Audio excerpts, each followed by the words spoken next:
Pessoal, boa noite novamente. Então, estamos começando aí agora. Vamos começar agora a aula, tá certo? Para quem está chegando agora, para quem já chegou, iniciando agora. Na aula passada, nós paramos aí. Só um minuto aqui. Paramos aí nesse item 4, né? Falamos até aqui das características da atividade empresarial, do comércio, aliás, né? Mediação, fim lucrativo, habitualidade. Nós falamos isso aí até aqui na aula passada, certo? Deixa eu ver aqui o pessoal chegando agora. E aí, então, vamos dar continuidade aqui. Pessoal, eu falei na aula passada que o direito empresarial tem 3 fases, né? A primeira fase, que é a subjetivista. A primeira fase é a subjetivista. A segunda fase, a objetivista. E a terceira fase, a subjetivista moderna, certo? A primeira fase não tem nenhuma teoria, o direito era consuetudinário, o direito ele era não escrito, não codificado, a legislação era consuetudinária, ou seja, baseada no direito, no costume. Isso é a primeira fase. A segunda fase, que se iniciou com a Revolução, com o Código Comercial de Napoleão de 1807, a segunda fase, que foi a objetivista, essa tinha uma teoria por trás, teoria dos atos de comércio. E a terceira e atual fase, não existe a quarta, é a teoria subjetivista moderna, que também tem uma teoria por trás, a teoria da empresa. É justamente isso aí que nós estamos vendo aqui nesse item 4. Ó. Teoria dos atos de comércio e teoria da empresa. Professor, são 3 fases do direito empresarial, comercial, isso. E só 2 teorias, isso. Não era para ser 3 fases e ter 3 teorias? Poderia ser.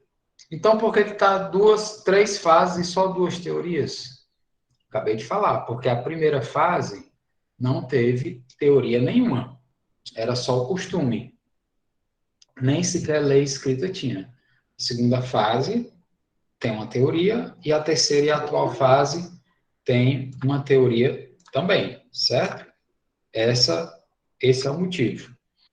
Então, a segunda fase, que foi a objetivista, pessoal chegando aí. A segunda fase, que é a objetivista, ela teve aí essa teoria dos atos de comércio. Então, isso aqui, esse item 4 é uma repetição e uma complementação do que nós já falamos, né? Então, essa segunda fase, poxa vida, todo mundo chegando agora e fica atrapalhando. Até entrar todo mundo vai ficar dando essas pausas aí, né? Quebra o raciocínio. Bom, a segunda fase objetivista, tem essa teoria aí, teoria dos atos de comércio, que foi inaugurada em 1807, ó, no Código Comercial de Napoleão, tá certo? É aqui o Código Francês do Comércio, de 1807, ele,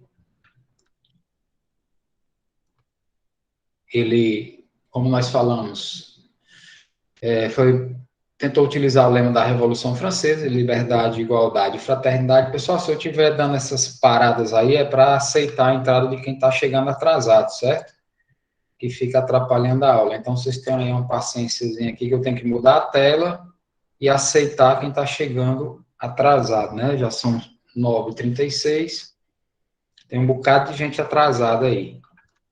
Vou aceitar logo tudinho de uma vez aqui. Pronto. Voltando de novo aí. Então, teve aí esse lema da Revolução Francesa, né? Por que a teoria da segunda fase, por que a segunda fase é chamada de objetivista? Porque a teoria dos atos do comércio tentou tirar a coisa de uma interpretação puramente costumeira, do direito baseado só no costume, para uma coisa objetivamente escrita. E era justamente, que coisa objetivamente escrita era essa? O Código Comercial de Napoleão, de 1807. Dentro dele, baseado na teoria dos atos de comércio, foram listadas todas as atividades que quem as praticasse seria considerado comerciante. Quem praticasse qualquer um daqueles atos lá listados seria comerciante. Então, está objetivamente escrito. É isso, isso, isso e isso. Está lá, dentro da lista, é comerciante. Pratica uma atividade que não está dentro da lista, objetivamente escrito, então não é comerciante. Foi isso que Napoleão tentou fazer com esse código de 1807, deixar as coisas claras e escritas previamente para que todo mundo soubesse do que se trata. Certo? Aí essa teoria tentou tirar o direito do costume e trazer para a lei. Afastar o poder das corporações de ofícios, que eram grupos organizados como se fossem sindicatos, que resolviam ao seu bel prazer quem seria autorizado a trabalhar e quem não seria, porque não tinha uma lei escrita. Então era no sentido, era uma coisa subjetiva. Ah, você pode, mas você não. Nós não gostamos de você.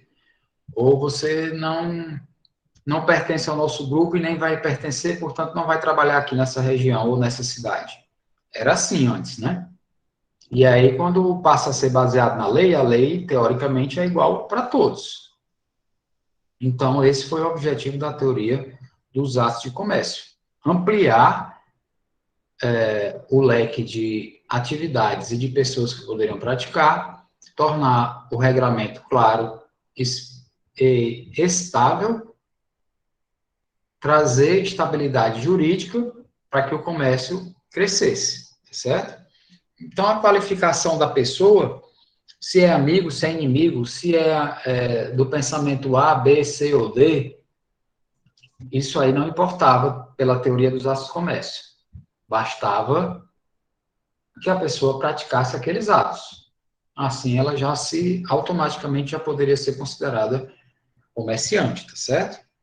Então, pessoal, foi assim na segunda fase, a da teoria dos atos de comércio. Só que essa teoria está aí na apostila de vocês, grifado aí na projeção, essa teoria tinha uma falha. Qual era a falha? A falha, pessoal, é que o comércio, com esse estabelecimento de regras claras, ele começou a crescer tanto, ele cresceu tanto que novas atividades foram aparecendo cada dia mais, e atividades que nem se sabia dizer direito se era comércio ou não. Prestações de serviço, por exemplo. Era comércio ou não é comércio, prestação de serviço? Para aquela época, isso era duvidoso. E também, como crescia muito a quantidade de atividades novas, toda hora tinha que se modificar a lei. E aí é complicado você estar modificando a lei toda hora, né? Então, houve essa falha aí, ó.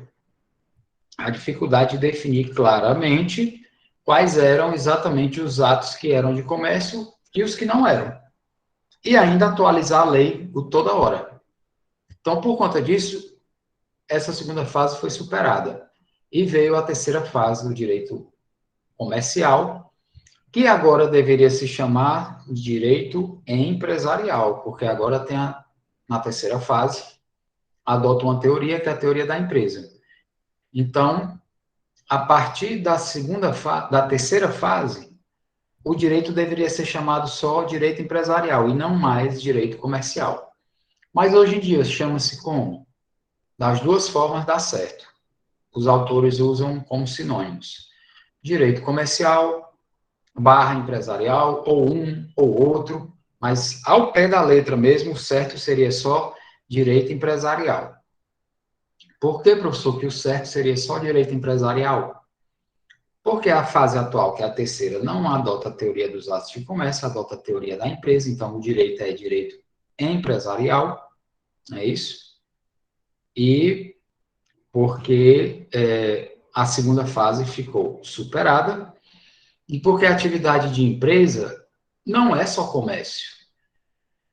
Se você falar direito comercial, você pensa que é o direito só da empresa comercial, né?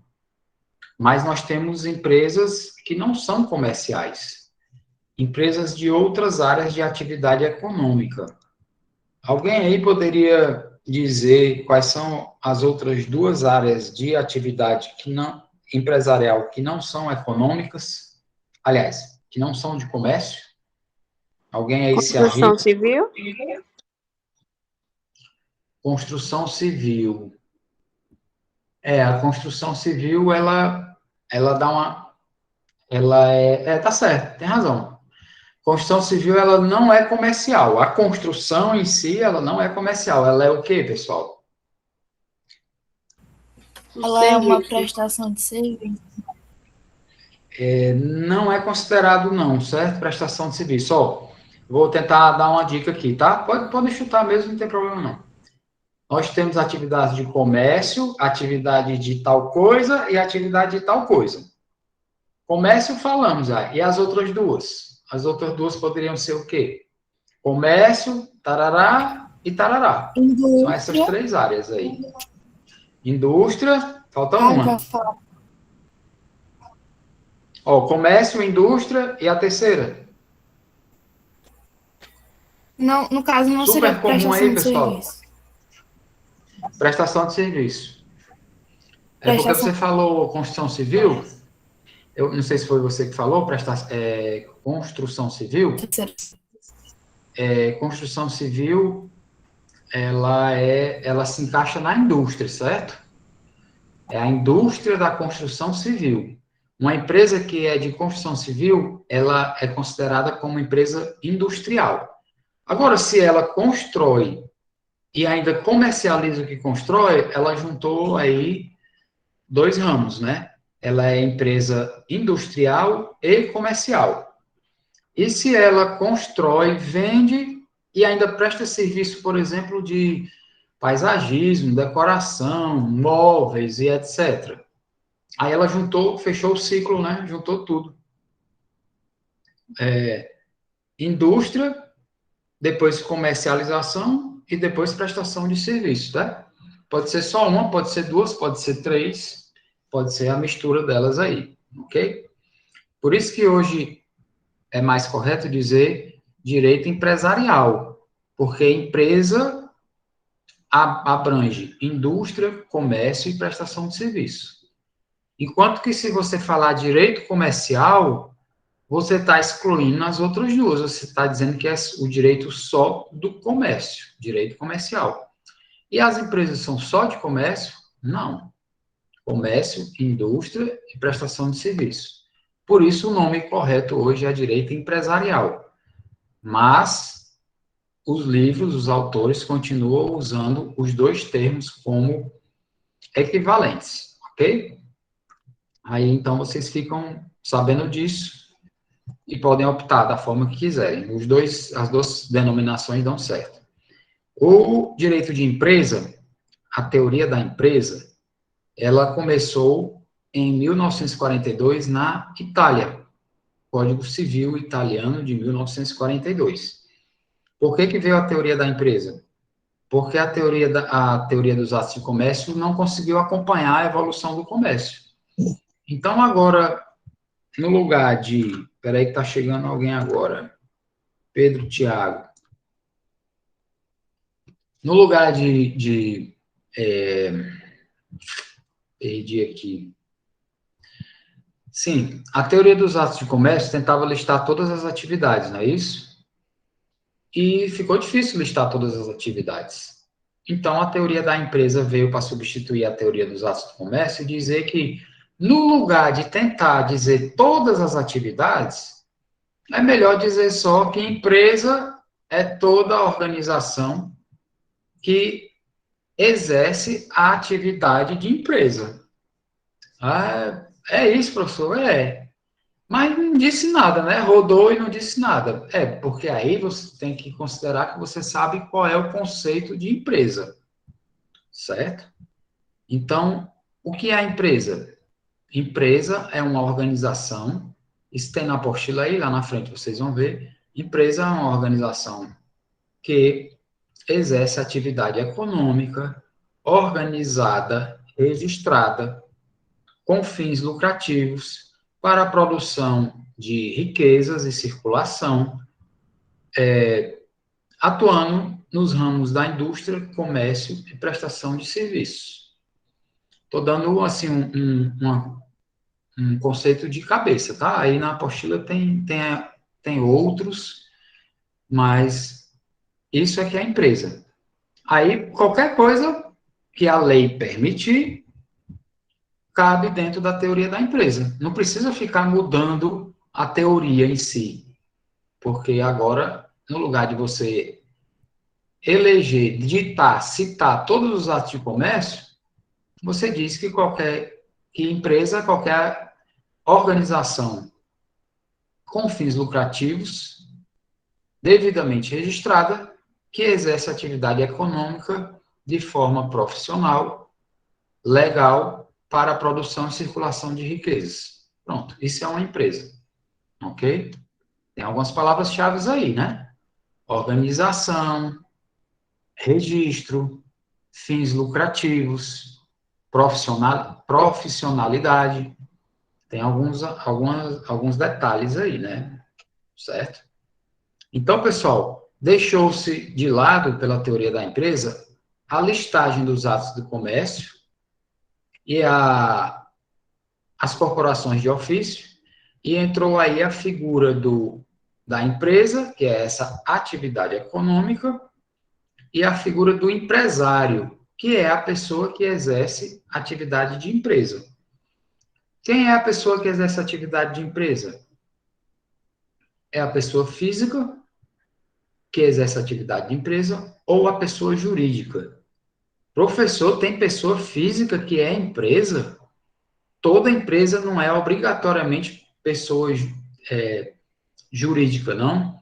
Aí, pessoal, isso aí nós vamos falar um pouco mais na frente, tá? Vamos com calma aí, porque tem que desfazer um bolo, uma compreensão errônea que tem aí, e aí nós vamos chegar lá, tá certo? Vamos ter que fazer alguns esclarecimentos aí.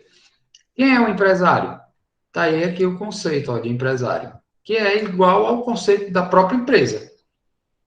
Empresário é aquele que exercita profissionalmente uma atividade econômica.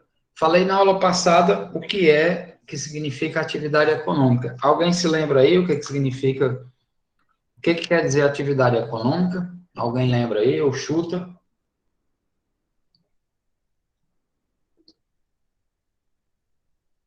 Ninguém. Eu lembro de o E, senhor ter falado, mas não lembro não me lembro o que é. Eu lembro do senhor ter falado o que era, mas não me lembro o que é. vamos Professor, é relembrar. qualquer atividade que tenha fins lucrativos? Exatamente. Nesse sentido, nesse contexto aqui é isso mesmo, certo? Aqui nesse contexto, ó, é aquele, vamos aqui para a apostila, ó, é aquele que exercita profissionalmente que você pode compreender, então, como registrado, tá certo? Que não é uma coisa uma vez na vida, é uma pessoa que registrou, criou uma empresa. É aquele que exercita profissionalmente uma atividade econômica, isso aqui você pode entender como uma atividade com fins lucrativos, porque não existe empresa sem fins lucrativos. Organizada, você pode entender também que ela segue a lei, que ela é registrada. Ah, professor, mas é desorganizada. Não, mas pela teoria faz de conta que ela é organizada. Com o fim de produção e ou troca de bens e serviços buscando lucro. Tá aí um outro conceito de empresa e até de empresário, que terminam coincidindo. Porque, ó, por que é o mesmo conceito de empresa? Só se você botar aqui no lugar de empresário, você botar empresa. O que é empresa? É a atividade, é só você trocar aqui, aquele por a atividade. Ó. É a atividade profissionalmente exercida, econômica, organizada, com fim de produção Tararara, isso aí é a empresa. Empresa é uma atividade, certo, pessoal? É uma coisa abstrata. Empresa não é o conjunto de bens, não. Empresa não é o imóvel, não é o carro, o caminhão. Empresa é uma atividade. E o que é empresário? É a pessoa que exerce a atividade empresarial. Quem é que pode exercer atividade empresarial no Brasil? Podem ser pessoas naturais. Nós vamos explicar isso aí ainda, porque isso dá um nó na cabeça. Porque todo mundo acha que toda empresa, todo empresário tem que ser pessoa jurídica, e não é verdade. Então, pode ser uma pessoa natural ou pode ser uma pessoa jurídica. Só tem essas duas opções, que vai exercer atividade empresarial. Isso aí vai ser explicado ainda, tá? Isso aí ainda vai ser explicado. O direito comercial, então, pessoal, nessa fase aí, a terceira, deixa de cuidar apenas aqui de determinados atos, ó, tidos como de comércio, e passa a regular a forma específica de produzir e fazer circular bens e serviços. Que forma é essa? A forma empresarial. E o que é a forma empresarial? Aí é um círculo. Volta para a mesma resposta aqui, ó. O que é a atividade empresarial?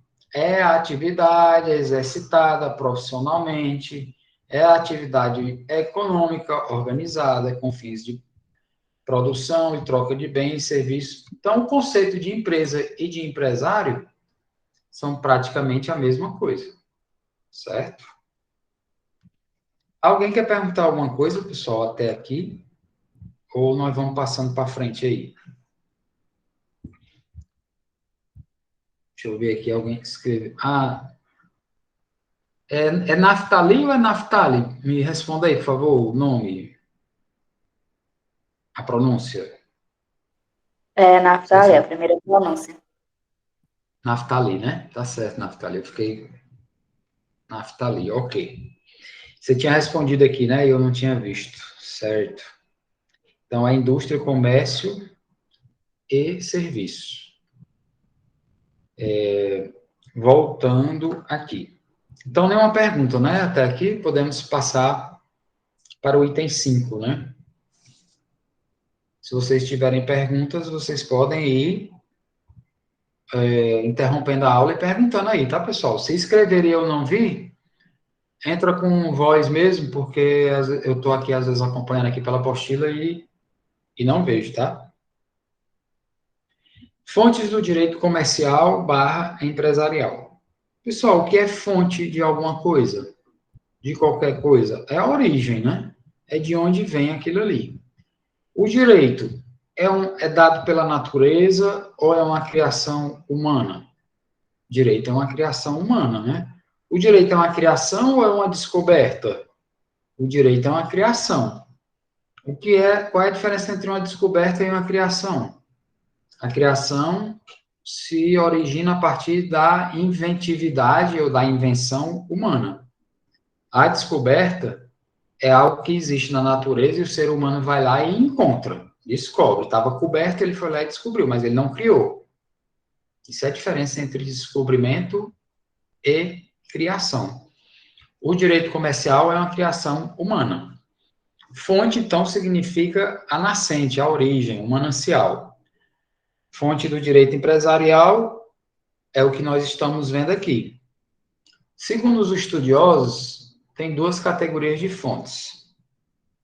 As fontes materiais, ou de produção, e as fontes formais, ou de exteriorização. Pessoal, o que seriam as fontes materiais? As fontes materiais seriam as coisas reais do dia a dia que fazem surgir o direito, a regra jurídica, a norma jurídica. São coisas do dia a dia que terminam fazendo com que o direito, em seguida, venha a ser criado baseado naquele problema concreto que aconteceu, ou naqueles problemas. E as fontes formais são justamente as formas pelas quais o direito vem exposto, vem exteriorizado, vem colocado. Exemplo.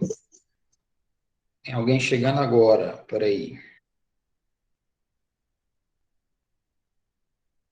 Exemplo. Vou dar um exemplo aqui que não é de direito empresarial, é de direito penal, mas vai facilitar para vocês. Compreensão. Pessoal, o que é que deu origem a... Qual foi a fonte que deu origem à criação da Lei Maria da Penha? Direito penal, isso, né? A lei Maria da Penha foi criada por quê? Em especial as meninas aí. Por que que a lei... Maria da Penha era uma mulher que ela sofria agressão do marido. Se eu não me engano, ou ela ficou paraplégica ou ela já era. Eu acho que ela ficou depois. Foi, ela ficou, mas a pergunta não é essa. A pergunta é: por que foi criada a Lei Maria da Penha? Para quê? Por quê?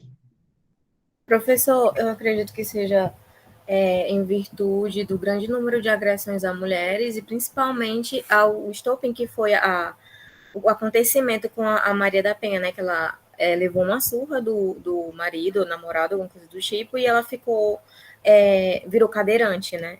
Aí isso foi o motivo maior, o estopim. Exatamente.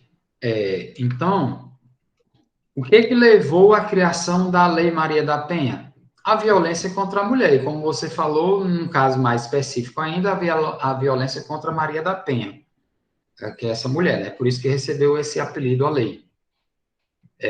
Mas, por trás mesmo, a fonte real do dia a dia, o fator real foi o quê? Violência contra mulheres.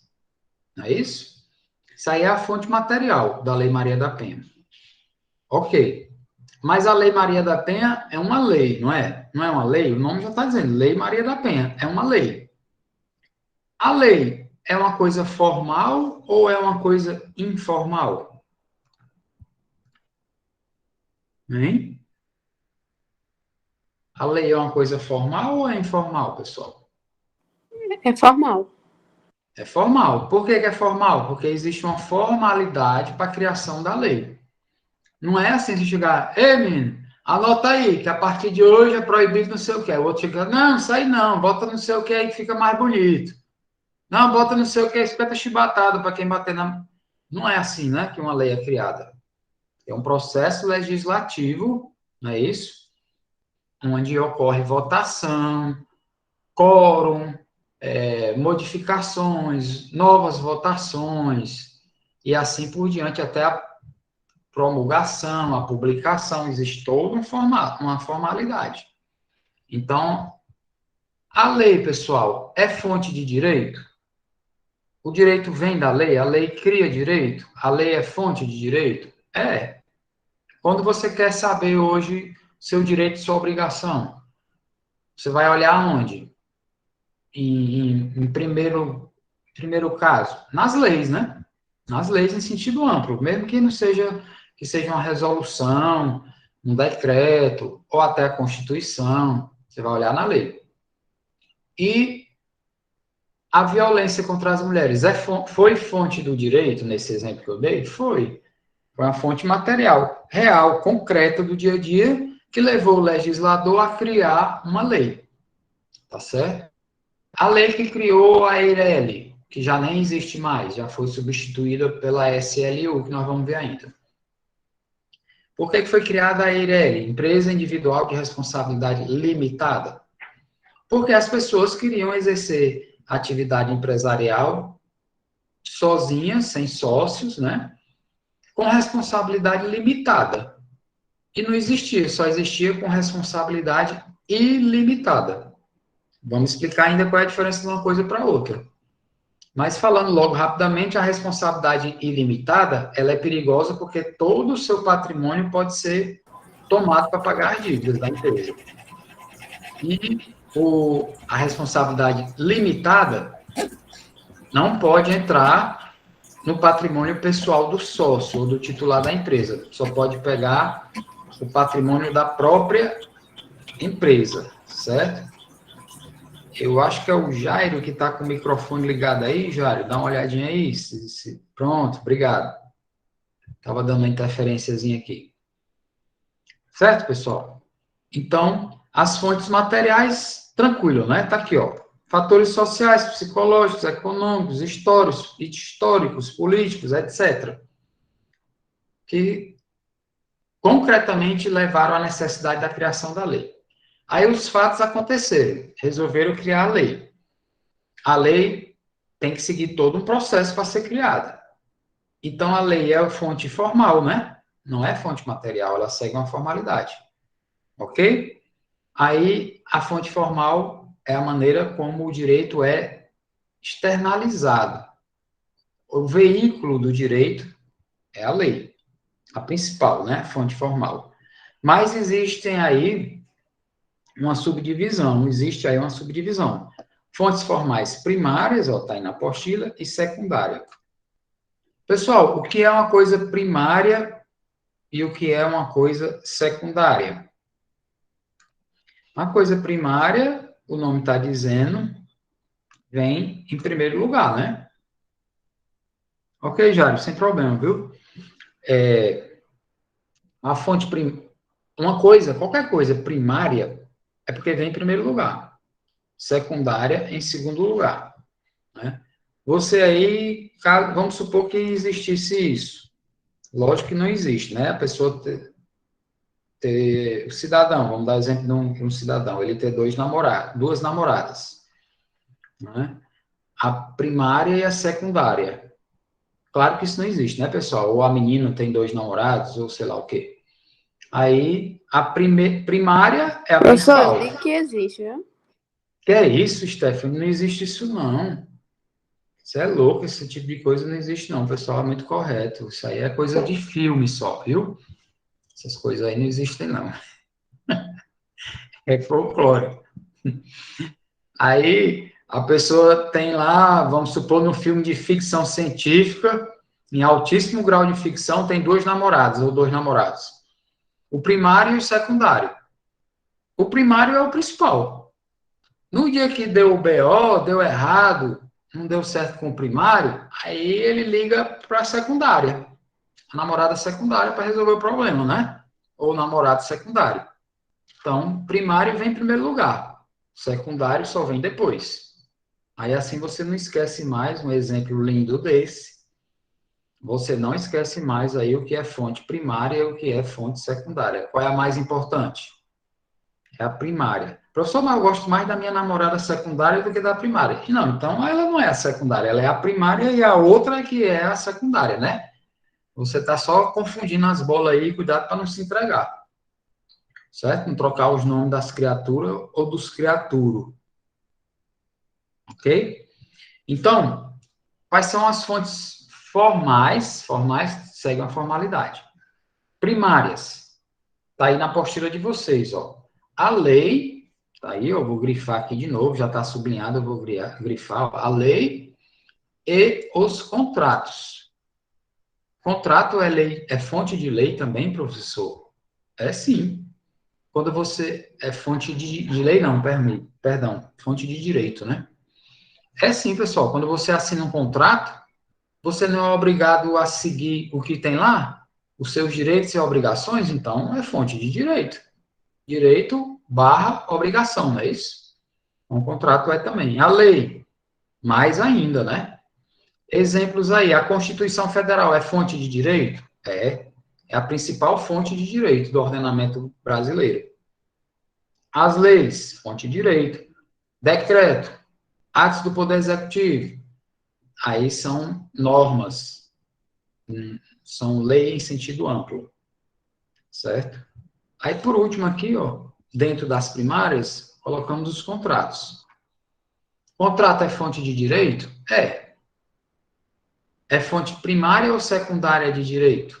Contrato é fonte primária. Mas, dentro das fontes primárias, o que é mais importante? Dentro dela ainda tem uma subdivisão, né? O que é mais importante, pessoal? O contrato ou a lei? O que é mais importante? O que está escrito no contrato ou o que está escrito na lei? O que vocês acham aí? Na lei. Na lei.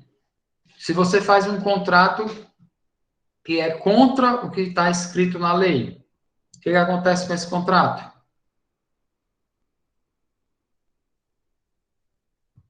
Ei, silêncio medão.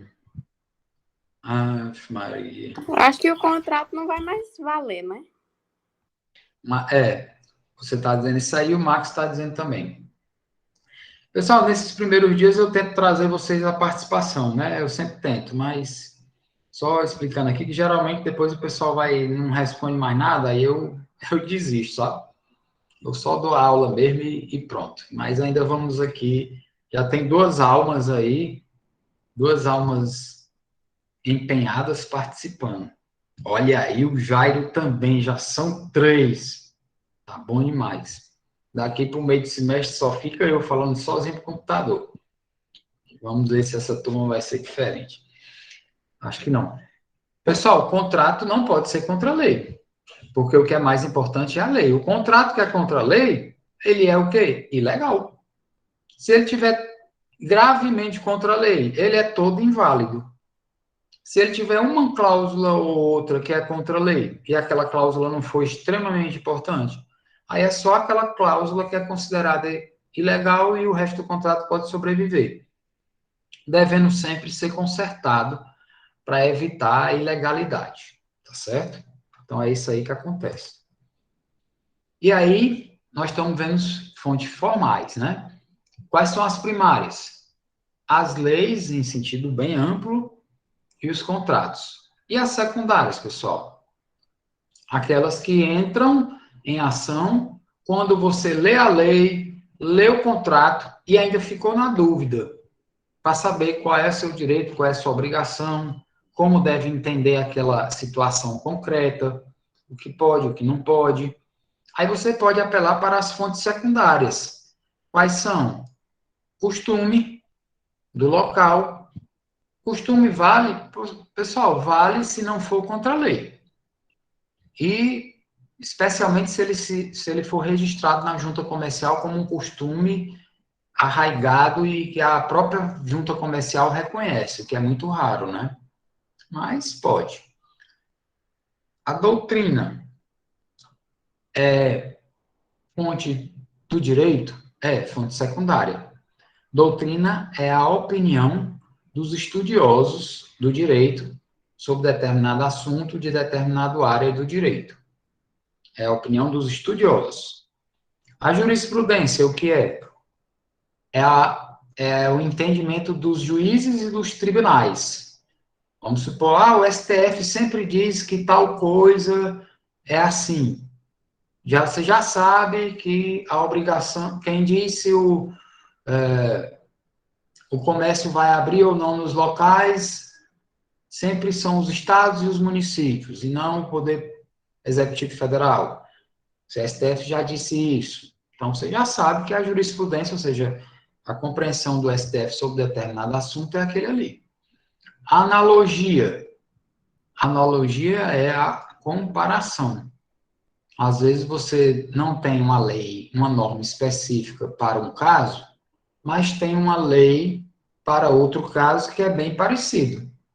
Aí você, por comparação, para não deixar a situação sem solução, você pega isso, esse caso aqui não é igual, mas é parecido. Aí aplica a lei que já existe a um caso semelhante, porque aquele caso ainda não tem um regramento específico.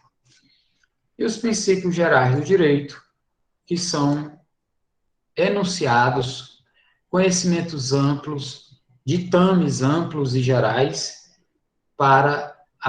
válido para todo o direito, como o princípio da legalidade, e vários outros que nós vamos ver logo mais aí, tá? Até aqui, pessoal, alguma perguntinha ou tudo sob controle? Qualquer coisa vocês vão falando aí, tá? Vamos olhar aqui, então, dando continuidade aqui, ó. Nós falamos aí das fontes materiais e das fontes formais. As materiais já deixamos para trás porque são simples, né? São as situações concretas do dia a dia. As que precisam mais atenção são as fontes formais. As fontes formais se dividem em formais primárias e formais secundárias. As fontes formais primárias são a lei, em sentido amplo, e os contratos. Aí vamos olhar aqui, ó, as fontes formais em si, ou seja, cada uma delas olhando com mais cuidado. Pessoal, a Constituição Federal é fonte formal de direito, ou é fonte material de direito, ou não é fonte de direito? É fonte de direito, não é fonte material, é fonte formal, porque seguiu uma formalidade para ser criada a Constituição de 88, tá certo? Então é fonte. E é a principal lei do Brasil, a lei básica brasileira, né? A Constituição trata de todos os ramos do direito. Para o direito empresarial, o principal núcleo do direito empresarial dentro da Constituição está justamente no artigo 170 da Constituição, que diz lá, a ordem econômica, olha aqui, a atividade de empresa é a atividade econômica, né? Fundada na valorização do trabalho humano e na livre iniciativa, liberdade de trabalhar dentro da atividade empresarial.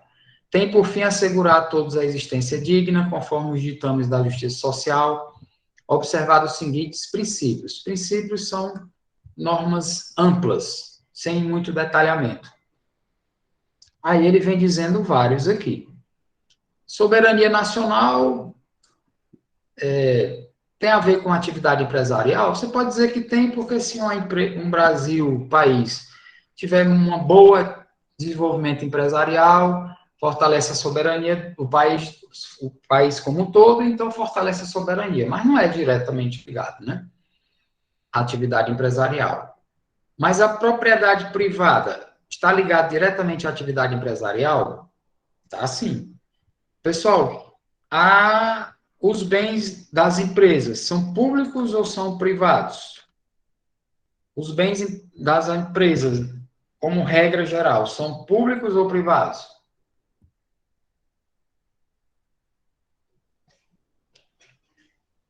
Privados. Privados. Pertence a quem? À empresa. Pertence ao poder público? Não. Pertence à empresa. A regra geral é essa. Então, a empresa precisa ter a sua própria propriedade para exercer. A empresa não vai usar os bens públicos para exercer a sua atividade empresarial. É até proibido, né? A empresa vai usar os seus próprios bens. Função social da propriedade tem a ver com a empresa? Tem. O que quer dizer isso? Que tantas pessoas físicas quanto as pessoas jurídicas e as empresas, a propriedade delas tem que cumprir uma função na sociedade. O que significa dizer isso? Que você não pode fazer tudo o que quiser só porque a propriedade é sua. Uma empresa pode fazer tudo o que ela quiser dentro do seu terreno, da sua fábrica? Não. Ela tem que seguir várias regras de antipoluição sonora, ambiental, lençol freático, trabalho, regras trabalhistas, regras de segurança, enfim, um monte de regramentos que são impostos pelo poder público para que aquela empresa atue dentro da sociedade sem exagerar no exercício do seu direito de propriedade. Dando um exemplo aqui para uma pessoa física. Você que é dono de um imóvel, você mora num apartamento lá na Nova Betânia, numa cobertura lá, na Nova Betânia. Aí a propriedade é sua, o imóvel é seu, o apartamento é seu, está no seu nome, é seu, não tem dúvida. Aí porque é seu, você pode fazer o que quiser com ele? Não. Se você quer resolver fazer uma pocilga na cobertura do prédio, criar porco lá, você pode criar porco na cobertura do prédio porque a cobertura é sua? Não. Tem uma série de regramentos aí que vão inserir o exercício da propriedade dentro da sociedade para que haja um mínimo de regramento e de respeito. Então, as empresas também se encaixam nisso aí. Livre concorrência tem a ver com a atividade empresarial? Tem. Deve-se evitar o monopólio e o oligopólio. Deve haver liberdade, a concorrência deve existir para que os preços não sejam combinados e não sejam abusivos. Defesa do consumidor tem a ver com a atividade empresarial? Tem, embora não seja direito de empresa, direito do consumidor é direito de quê? Aliás, defesa do consumidor está ligada a que ramo do direito, mas mais diretamente ao direito do consumidor. direito do consumidor é uma coisa, direito de empresa é outra coisa. Mas está ligado, né? Está bastante interligado. Defesa do meio ambiente. Claro, as empresas recebem multas milionárias, né? Se elas não cumprirem as normas de direito ambiental. Inclusive, mediante tratamento diferenciado, conforme o impacto ambiental, certo. Redução das desigualdades sociais, regionais e sociais, poderia ser. Na prática não vai muito, né? Mas tá aí. Busca do pleno emprego, o Brasil nunca conseguiu, né? Trazer emprego para todo mundo. Pleno emprego é emprego para todo mundo. Não sei se vocês sabem, mas existem países, pessoal, que não tem esse desespero que a gente tem aqui para encontrar trabalho, não. A gente é acostumado com isso aqui, né? E nem sabe que existe. Mas existem países em que você se forma, na maioria das vezes nem se forma, e você diz, eu quero trabalhar no supermercado, quero trabalhar numa lanchonete, eu quero trabalhar numa papelaria, numa livraria, e tem lá emprego. Eu quero ser caminhoneiro, eu quero ser isso, eu quero ser aquilo, eu quero ser professor, tem um emprego. Você faz a formação necessária, se exigir, e tem lá. Emprego, por exemplo, nos Estados Unidos, para você ser atendente de McDonald's, de Burger King, de supermercado, de farmácia, tem lá as placas. Precisa-se, assim, à vontade. É à vontade. Aí você vai dizer, professor, mas eu não queria ser balconista, não. Meu amigo, nos Estados Unidos, um balconista não passa fome ou não vive numa penúria, como um balconista no Brasil vive, não. Nos Estados Unidos, um balconista tem condição de ter a sua casinha, o seu carro, e tudo funciona. Então, existem países onde há o pleno emprego. Não é à toa que tem gente que sai do Brasil e entra ilegalmente e morre na entrada, né? Depois ou é deportado, porque estando lá dentro, o emprego não falta. É diferente da gente aqui desse desespero, né? Que não consegue emprego e aí vai fazer uma graduação e termina a graduação sem saber nada, né? O diplomazão na mão. E aí fala, faça isso aqui, meu filho, que você passou 5 anos estudando para fazer. Ai, não sei fazer, não. Pai, que pena. Então, ainda tem isso aí também, né?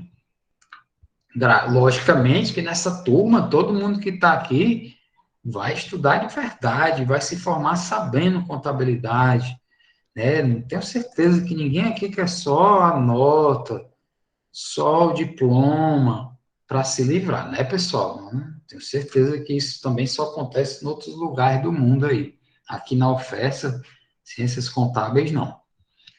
Tratamento favorecido para as empresas de pequeno porte constituídas sob as leis brasileiras. Existe esse tratamento? Existe, pessoal, e nós vamos ver.